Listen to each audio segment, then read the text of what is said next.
How long will Oklahoma be without John Mateer, and how does it affect our top 25 then? Alabama, Georgia, the Crimson Tide have won 9 of 10. Does that script flip? And the game of the week, Penn State, Oregon, all of that and more right here on College Football Kickoff.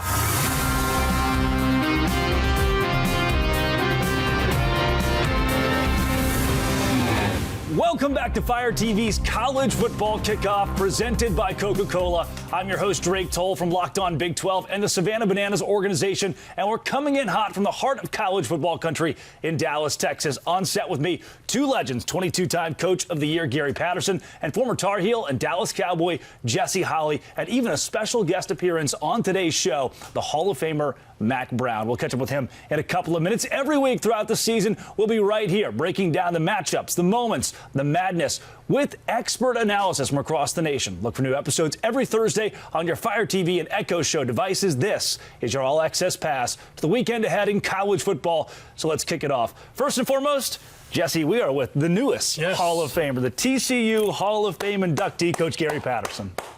Thank you. Congratulations, Coach. That's big, man. It's pretty awesome, man. We're sitting around royalty right now. Look, it is one of the many accolades that are to come, and one of many that have already come for Coach Patterson. It's an honor for both of us to sit at the desk next to you and talk college football with one of the legends of the game, one of the legends of the Horned Frogs. We both wanted to say thank you for the knowledge that you bring this show every single week, and congratulations. Well, thank you. I appreciate it. Once again. Let's start it off with our rankings report this week on College Football Kickoff. Jesse, last week it was Coach's #1 team, the LSU Tigers. They fall to 4 in the AP poll. Miami jumps up to 2. Do the Hurricanes deserve it after beating Florida? Yeah, they do. They look really well, man. A physical brand of football that Miami Hurricanes are playing right now. They look to be the team to beat in the country. And when Miami football is good, college football is good. Yeah, Coach, let's look at your top 5 to this point in the season. Like I said, LSU at #1 last week. How does it look this week? Well, I agree with Jesse. I put Miami. I moved them up to the top. I told you it would be fluid.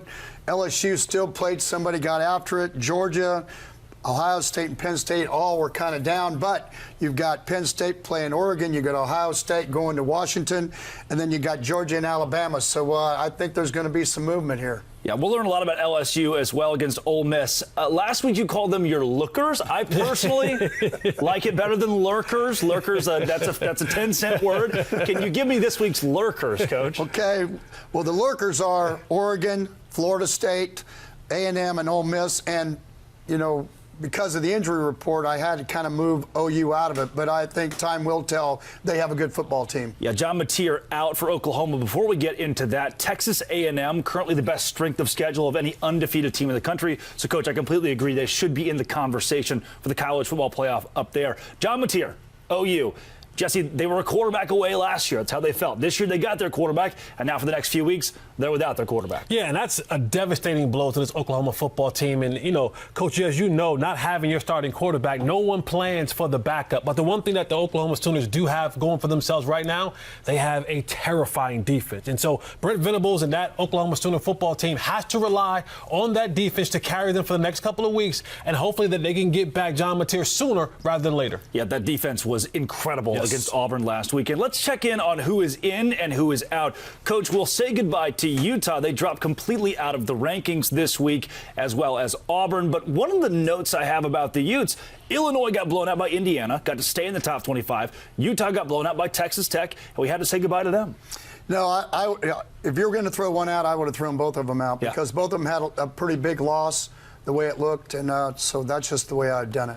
Analytically, maybe the best rushing defense in the country from an efficiency standpoint is BYU. They'll be in the rankings this week at 25. I think Josh Hoover is a sleeper for the Heisman Trophy at number 24 with the TCU Horned Frogs. In the rest of that top 25, we see Notre Dame still hanging around there, Jesse, getting their first win this week. Yeah, they did. And Notre Dame, for their purposes, they have a kind of pretty easy schedule going forward. They don't play, one big team later on down the line. But, the schedule makers and the rankers, they look at Notre Dame, and that's a team playing that independent schedule that allows them to stay around in that top 25 so that they can so that when we get to that college football playoffs, they're somewhere in there lurking. Lest we forget, Coach, Vanderbilt's still in the rankings. Jerry Kill, this guy called it week 1. Yeah, Georgia Tech and Vanderbilt are my fan favorites. But yeah, they have Utah State this week. an opportunity for Vanderbilt to go to 5-0, and then they've got Alabama, LSU, and then Missouri. So, I mean, even if you went 1-3, if they get by Utah State this week, you got a chance to be 6-2 at Vandy. I would have to probably say there are a whole lot of people are going to start waking up on this football team. Can he win the big one? He's won a few big ones, but we're still asking that question about James Franklin at Penn State. It's time to move it to Oregon at Penn State for our game of the week. The game of the week on College Football Kickoff presented by Coca-Cola. It's Zach Sako of Locked On Nittany Lions, Spencer McLaughlin of Locked On Ducks. Spencer, we will start with you. It was terrible what you did to those toys in those 4 movies now, I think. Question number 2. For the Oregon Ducks this week going on the road to Penn State from the West Coast to the East Coast. We talk a lot about how that travel can get into the psyche of a college football team. Can the Ducks shake the travel woes? Let's start there. I think they can. You know, Oregon in this spot is going to be asked to prove a lot because we don't really know. This is the first test of the year for Penn State, but I've seen most of this Penn State roster get to a national semifinal and be within a drive of the national championship game last year. I haven't seen this version of the Oregon players do that. So I think for this Ducks team, it's a great test because they've looked really impressive through their first 4 games. I actually think it's better they play on the whiteout rather than big noon. I think going that far across the country and playing at 9 a.m. Pacific time, which is the body clock for these Oregon guys, would be a lot tougher. You saw them be slow out of the gates against Northwestern when they kicked off at 9 o'clock. But certainly the whiteout is the greatest environment in college football and will be a real challenge because it'll be the first time that Oregon will have potentially serious communication problems this year. So it's a big test for Dante Moore, big test for this young Oregon team. But if they play the way they're capable, they will come out on top on Saturday. Zach Sako, Locked On Nittany Lions. People are still asking if James Franklin can win the big one. In my opinion, he's won a lot of big ones to this point. Is there a worry he can't get over some sort of fictitious hump in a big game like this? Well, and that's just it. He's won the games that Penn State is supposed to. They're better than Boise State. They're better than SMU. But when it gets into that territory, hey, it's a toss-up. You're a slight underdog. So I guess Penn State has it going for them when they're a 3.5-point favorite in this game. It's at home. All of the factors line up because you couldn't have a better situation if you're Penn State. You get 2 weeks to prepare for the Oregon Ducks. You get the non-conference schedule. There's that debate, battle tested, rest versus rust. In this situation early in the season, I'm going to side with the rest. You get 2 full weeks to prepare for the Oregon Ducks. All the focus has been there. It's the whiteout.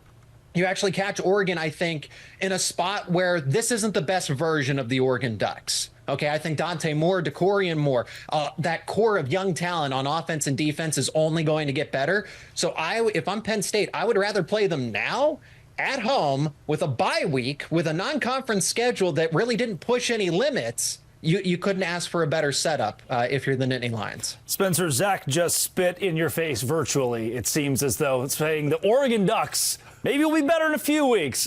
Give me a quick synopsis, final score of this game. I think that Sako is actually fair to point out that Oregon might be better later in the season. What I'd encourage him to do is go back and watch the first few games of the year in which the biggest struggle Oregon has had so far is a 34-0 lead against Northwestern, and then the starters got pulled. That's been the closest game Oregon has played so far. Maybe that's to their detriment. Maybe Penn State was playing 3-dimensional chess by keeping it close with FIU into the fourth quarter at home because they're going to be battle-tested in a close game in that spot. There are a lot of factors working in the Nittany Lions' favor in this game, and a lot that are working against Oregon as well. You talk about experience. You talk about the coordinator matchups. You've got Jim Knowles on the other side who really took it to Will Stein and the Oregon offense when he was with Ohio State in the Rose Bowl game. On the road, long trip, Penn State off a bye. I think Oregon can absolutely go out and win this game. They need to do a lot of things really well, and I've been a believer in Penn State all offseason, so I've got the Nittany Lions winning, actually, 34-29 over the Ducks. Zach, he's going to go with the team that you cover. I told him to keep it brief. He failed to do so. Can you try your hand at keeping it brief and giving me a final score? I'm glad that he brought up the Jim Knowles factor, the whiteout environment. it is as vaunted as it is for a reason. I will go 31-27.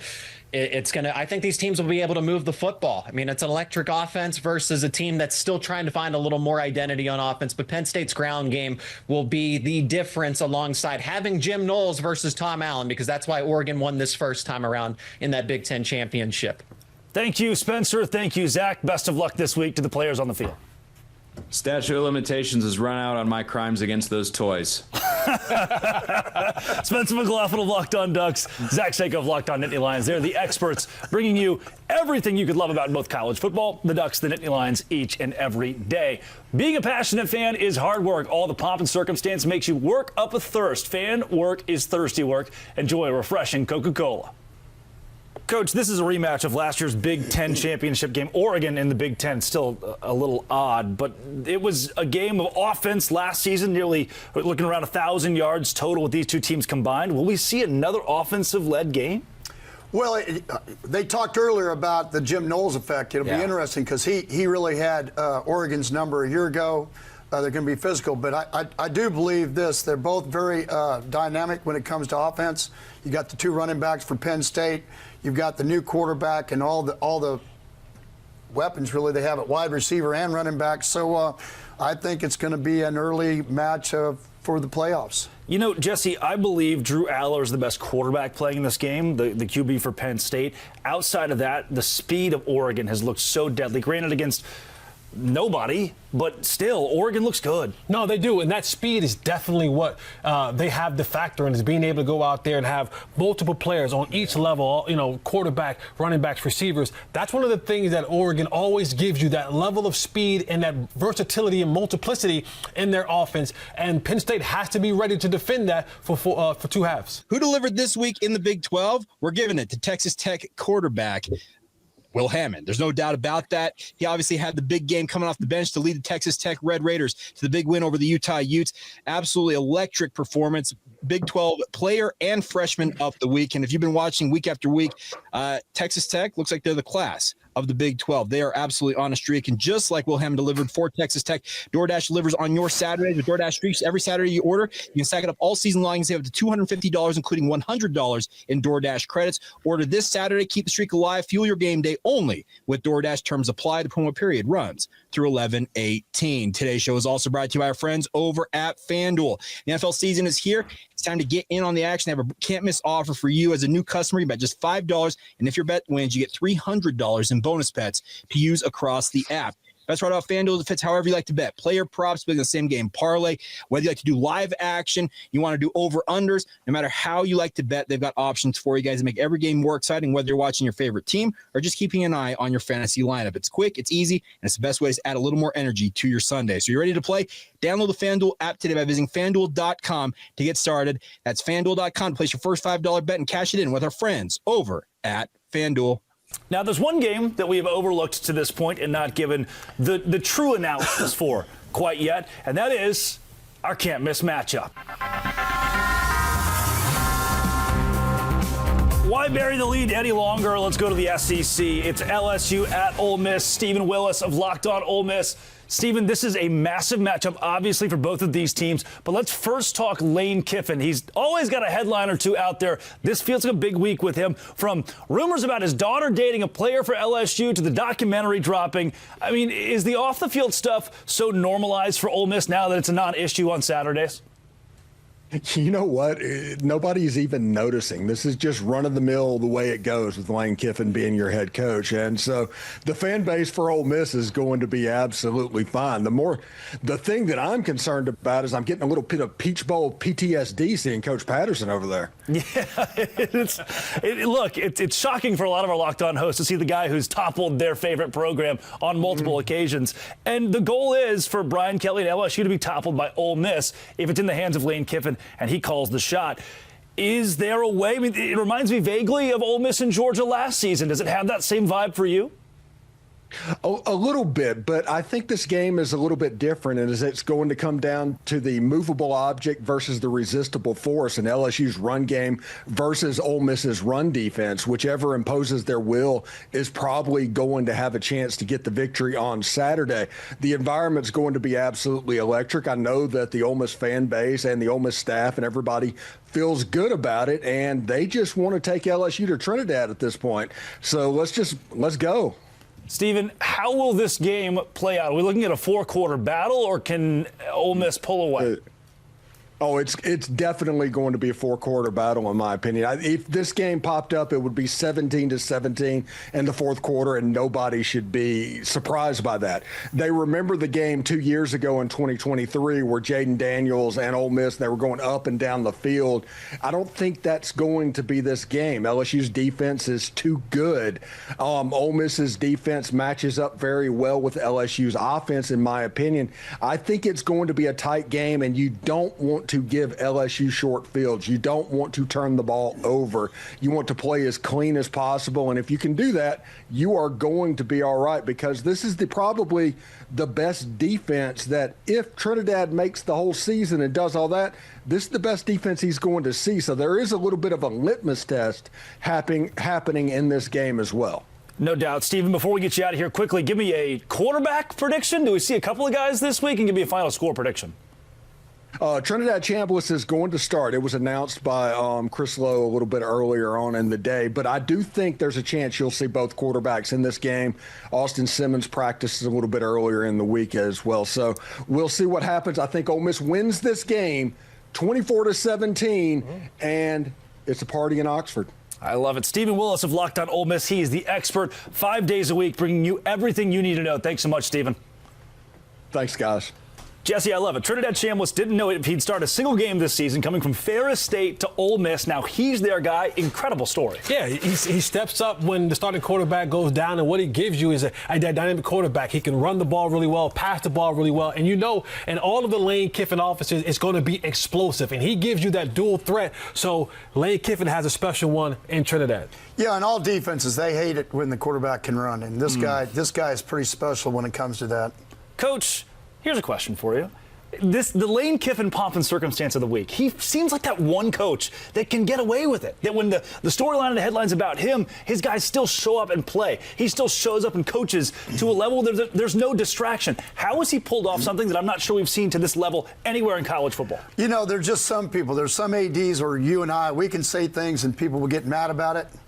And then you have a friend that he can say it, and they just kind of go, "Oh, that's him saying it." Yeah. Well, that's Lane Kiffin. He's had that personality to where he's a very smart football coach. He's won everywhere he's went, and now he's in a situation where all this stuff comes up. And you heard him talk about, hey, it just Ole Miss people have just got used to it. Yeah. It's just kind of like it's a sideshow. Yeah, it's just Lane. That's a great way to say it. I also heard him bring up Gary Patterson. Think of nightmares. There you go, guys. Good little nod to Coach here. This has been Jesse's favorite segment every single week. I'm sure it will not disappoint this week. Let's take you to our lock of the day.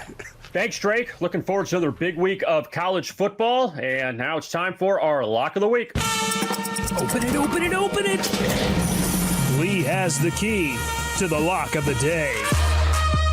Texas A&M sits at 3-0 on the season after beating Notre Dame 2 weeks ago. Auburn tried to bounce back after their loss to Oklahoma last week. Lee, the Aggies favored at home against the Tigers. What do you like? Well, Auburn quarterback Jackson Arnold, I mean, he gave it his best effort last week as he went in to face his old team, the Oklahoma Sooners in Norman, but just wasn't quite good enough. He was sacked 10 times and harassed all game long. Now he has to get up back off the deck after that disappointment, go home, and then go on the road again to face Texas A&M before over 100,000 fans. And this Texas A&M team and their pass rush is going to get after him also. They already have 9 sacks on the season. On offense, I love Texas A&M's blitz pickup. Their running backs do a great job there, and they added 2 receivers, Mario Craver from Mississippi State and Casey Concepcion. These 2 guys have combined for 33 catches and almost 700 yards and 7 touchdowns. I think Marcel Reed He's going to lead an aerial assault here for the Aggies. He might be in the top 3 in Heisman early voting if he gets the job done. Lay the points here in Texas A&M. That's going to be a big-time lock for me on Saturday afternoon.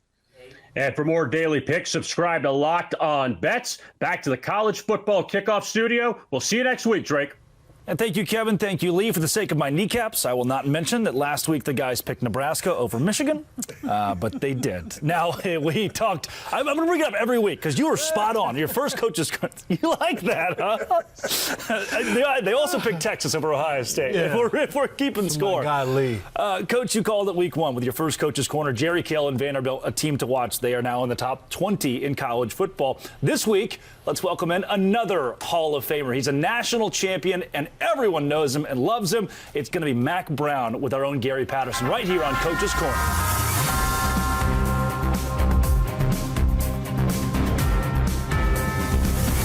Well, my friend, Coach Brown, thanks so much for being on the show.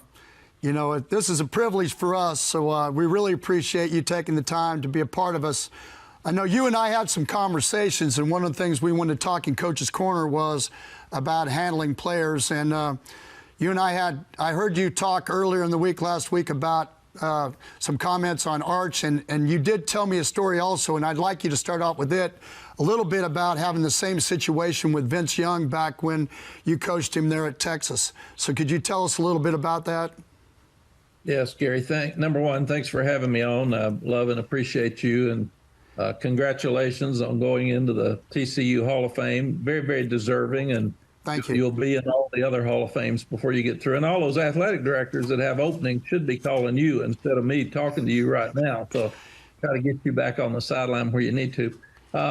We always, and Gary and I coached a lot alike, but we always wanted our coaches to treat the players like they would want their sons or daughters to be treated. That makes sense. We always sell family. We sell togetherness. So treat them like you want your sons and daughters to be treated. You're going to be hard on them. You're going to be disciplined with them, but you're going to love them and care about them. And when they're down, you got to pick them up. So Vince was a young quarterback for us. He was playing Oklahoma. We fumbled inside the 10 twice. They had a great team with a great defense, had Adrian Peterson. We get beat 12-0. It's one of the few times Texas hadn't scored in a game. I think they had 800 years or something is a long time that I remember. So the next week we're playing Missouri. They're great on defense. Gary Pinkel's the head coach. They're really good. We're playing in Austin, and it's not good to play in Austin after you've lost on the road to Oklahoma or in Dallas. So it's not an exciting crowd. They're kind of restless anyway. And Vince throws a bunch of interceptions in the first half. So he's really struggling. So I take him out. He throws his helmet. He's on the sideline. Things are bad. I walk over, and Chance Mock was a really good quarterback that we had benched earlier in the year for Vince. And Chance had thrown 17 touchdowns and 1 interception, but he couldn't run. And we were young in the offensive line, and you do whatever you need to do to win. So if it's not working, you change it. So I walk over. I grab Vince at 6'6". I covered my mouth, and I said, okay, everybody's watching you. We benched Chance Mock. He handled things great. He's been supportive of you. You need to get back on that sideline and be supportive of Chance and help us win the game. Well, Cedric Benson went off the second half. We end up winning 28-24. So you're through the game. You benched your future star at quarterback. You're not sure where it's going to go. So the next morning I sit down with he and Greg Davis, the offensive coordinator, and we showed him video of him in high school. And we said, what happened to this guy? This was one of the best players in the country that we recruited. And then we showed him great video plays of him from Texas. We said, this guy's unbelievable now. Family, friends, media, everybody are gotten in your head, man. They're saying you're not throwing enough, and they're saying that you've got bad throwing motion, and they're all over you. And it's affecting you. It's got to your mind. We need the guy back that we recruited. And the only stat that a quarterback is remembered for is wins and losses. That's the only thing anybody's ever going to remember. They're not going to know how you threw it, how many times you threw it, and they're not going to care. Did you beat Oklahoma? Did you beat Arkansas? Did you beat TCU? Did you beat Texas Tech? What's your record, man? That's the only thing going to think about. So we're playing Texas Tech the next week. Mike Leach is the coach. They've just beaten Nebraska 70-10. They're number 10 in the country. We're going to Lubbock after they've had a week off, and they don't like Texas very much out there. And I told Vince, we're going to let you practice this week. We're going to let you play. But if you don't play better, I've got to bench you. I've got to put Chance in. I can't let you continue to play. You got to play better. Yeah. So he didn't have a great week's practice, Gary. And we're on the field, and Greg Davis and I are watching him in pregame, and he bounced a couple of balls, and we're just saying, man, I don't know. I don't know. Yeah. And I always wonder why your stomach hurts before a game. You never know how they're going to play. They're not video games. So you don't have any clue how they're going to play. I don't know. And 11 of them play at a time. 10 of them play good and one screws up, they score. So we go into the game. Vince is 11 for 15 passing, 250 yards. He rushed for 250 yards. We win 52-17, and he never lost another game. So you got to pick them up. You got to make them feel good. College quarterbacks right now have so much pressure on them. And we talk about college football 365 days a year, and they only play 12 to 16 games. So they hear it every day. He's a first-round draft choice. He's going to win the Heisman. They haven't played yet. Let them earn it on the field. And that's what Arch is doing. He had a great game against Sam Houston last weekend at Sam Houston, but that was the team that was out there. And he completed 11 passes in a row. He's second in the country in number of touchdowns with 15, 9 passing and 5 rushing. He made some really hard throws that are impressive that will help him. Yeah. But the Texas fans, I'm so proud of them. 100 plus showed up. They were all positive. They were all into it. They didn't come to see Sam Houston. They came to see Texas. They came to pick up Arch, and now Texas has won 17 out of the last 18 games at home. And we got to pick these guys up. We're putting with NIL's added pressure. These are not pro football players. We say they are because we're paying them, but they're still 20-year-olds. They're still 18-year-olds.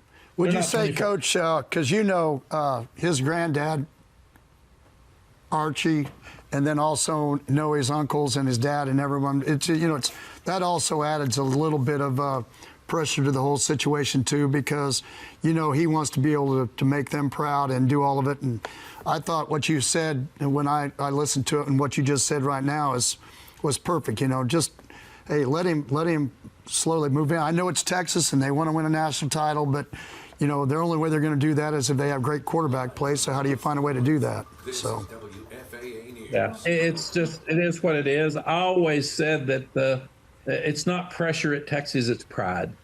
They have so much pride in their team, and the buildup is so high. And you did it at TCU, Gary. I did it at Texas. You win so much, you get these expectations so high. Coach Smith used to call it creating a monster. Yeah. And he said you can't keep that monster fed, man. Well, he said it's going out the back end faster than you can feed it in the front end, and I think that really happens at a lot of these jobs. Well, we agree. And Coach, as always, it's time. We could talk to you for an hour, but we sure appreciate you coming on the show and talking about both Vince and Arch. And we wish you the best. And thank you, my friend, for your friendship and all the things you did for me. We'll see you. Thank you, Gary. And thank you guys for having me on. And love you talking about college football. What a game. Thank you. Today's show is brought to you by our friends over at Mazda, moving the game forward. For those who believe it's not just about playing the game, it's about redefining it. These are the moments that do more than put points on the board. They move crowds, move culture, and keep moving the game forward.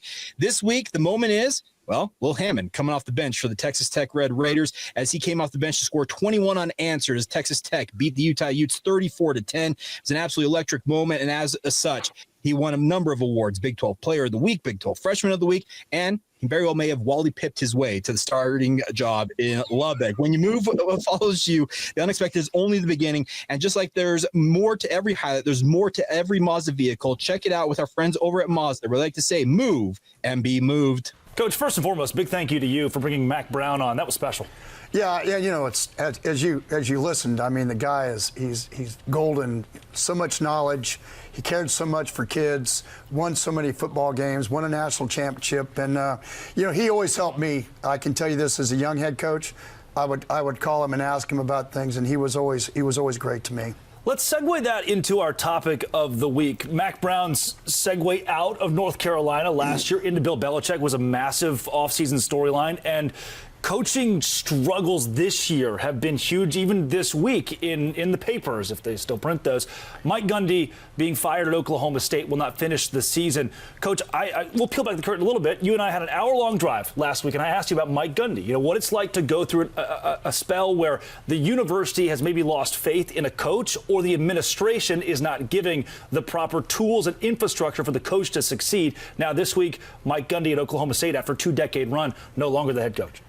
Well, yeah, you know, him and in two different situations, both him and Dabo Swinney. Number one, they both won a lot of football games. Two, they've set a very high standard for their fan base.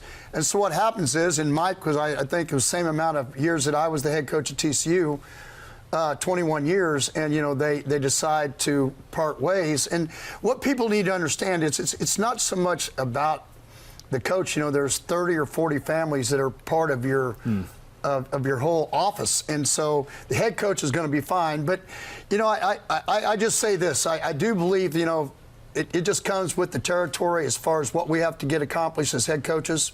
And at some point in time, sometimes they just want to hear somebody else talk. But I do believe this. I think, and I look at it now 3 years later after with everything that went down with TCU, is that I think both the coach has to look back and say, what could I do different? And the other thing that you do is I think the university has to take a deep dive into what do we have to do to make sure that we can get this going. Because usually when you win as many games as Mike Gundy did, and all of a sudden it's not going well, okay, then it's just not usually the head coach. So my advice would be to Oklahoma State is they're going to have to be able to look. And my advice to Dabo Swinney is you're a good football coach, you're a great leader of men, and you've got to make sure that you know that you do that even when things aren't going well. And there's a couple things when you look at that and you break that down. One, it's you either evolve or you die. And one of the things that those two coaches in particular, Dabo Swinney and Mike Gundy, when it comes to the NIL and it comes to the transfer portal, these are two guys who kind of really pushed against that, right? And then from a fan base, you know, Coach talked about having, you know, 30 or 40 coaches and all that, and not to be insensitive. Yeah. Fans don't care. They don't care about any of that. All they care about, what do we open the show with? The rankings. Are you winning football games? Yeah. Are you competing in the national championship? Are you putting your team on the map? What you did yesterday doesn't pay the bills today a lot of times, right? And so a lot of football fans are, what have you done for me lately? And so these particular coaches, yes, they've had a high expectation, set a high standard. But as of today, your football team's not winning, and that voice sometimes gets a little bit stale to not only your university and your players, but really stale to your fan base. Now, when it becomes stale in Mike Gundy's situation, to the administration, obviously, as they parted ways with him this week, to me, at some level, I feel like Mike Gundy could be walking into a better situation outside of Oklahoma State. When the administration, the fan base, maybe the team around you has lost trust in the head coach, I'd much rather be somewhere on a beach with a Busch Light in my hand or another university coach that wants to support me as the leader of a football program. Well, I think also what happened to Coach Gundy was saying with me, he still had, if you look on the social media, there are still a lot of players, a lot of fans that are still sad that it happened the way it did. But at the end of the day, you know, he knows he can coach. He's done it for a long time. He did it at a place a lot of people say you can't do it. Yep. I think the same thing happened, you know, with Dabo of understanding what he's been able to do at Clemson. And, you know, I just look back and just think about the people that are inside the building. I think that's what, and the players and everything. And same with me, with the going into the Hall of Fame this last week. You get a chance to look them all in the face and say, hey, look, sometimes again, and I said this just a second ago. You know, sometimes it just gets to where they need to have somebody else talk. I mean, just somebody else has got to be able to pick up the slack and get going. You either die the hero or live long enough to see yourself become the villain. We all here at the desk are in full support of Coach Mike Gundy and hope the best for him this offseason into wherever he lands next. I'm a man. I'm 40. Right? They were the top 25 last year. They fired the guy. One of the all-time greatest lunches ever go down. It was Justin Bieber's ringtone. That's how big I'm a man, I'm 40 was.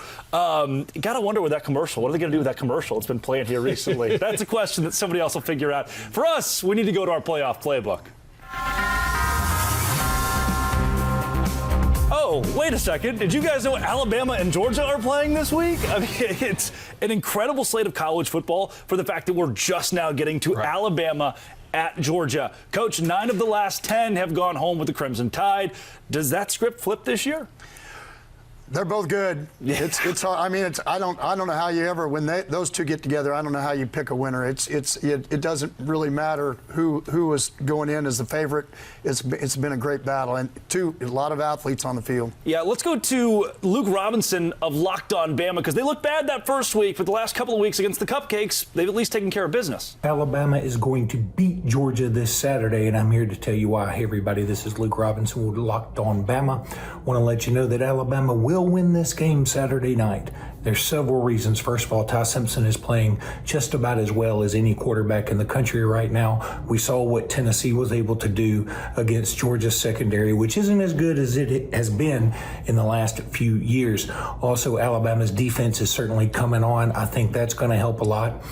Factor in that Georgia's due for a loss at home. I know that's a little bit superstitious, but it's they've won 33, I think, in a row at home, and it's time somebody beat them. And that somebody will be Alabama this Saturday night behind a great game from Ty Simpson, another good game from Ryan Williams against Georgia, and a surprisingly good game. I'm going to go out on a limb and say Isaiah Horton has a big game in this one, too.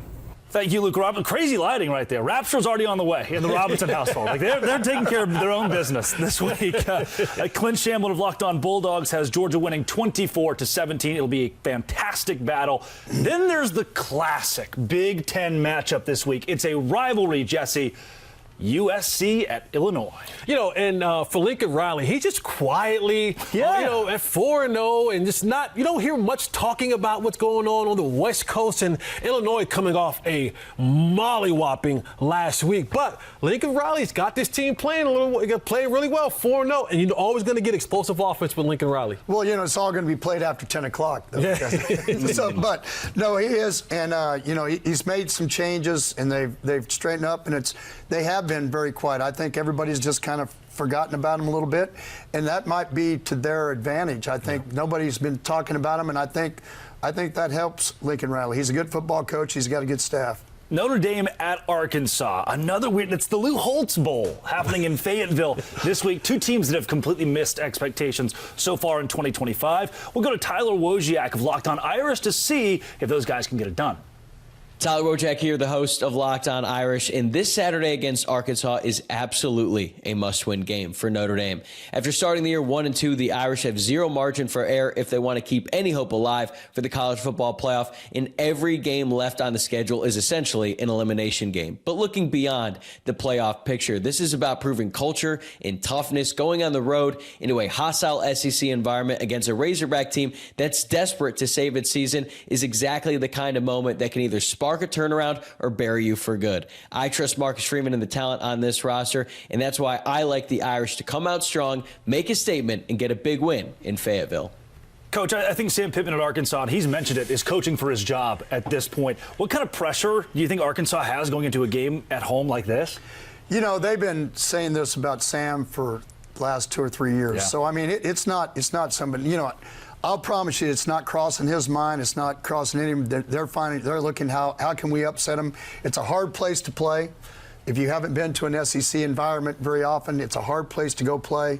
And Fayetteville is definitely, and it would be a game changer and a game saver, I think, for him if he pulls it off. And if you looked last week, the speed factor, I think, with A&M with Notre Dame was a big difference. So was it Craver? The wide receiver, I think, and I think you have a big quarterback that's very athletic, and he has some guys to throw to at Arkansas. So I think it's going to be a big ball game. Jesse, Auburn at Texas A&M. Is this the week to Do not pick against Lee Sterling. Do not pick against Lee Sterling. Is this the week that Auburn upsets Lee Sterling and gets the win?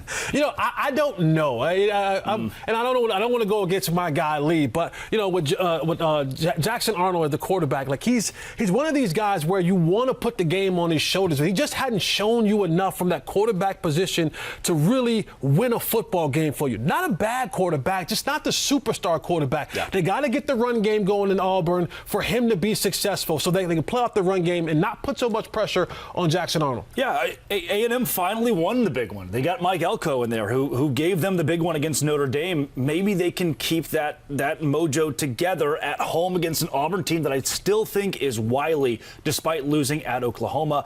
Jesse, Ohio State at Washington, another one on my radar. Washington's undefeated, just a couple years removed from the college football playoff, the national championship game.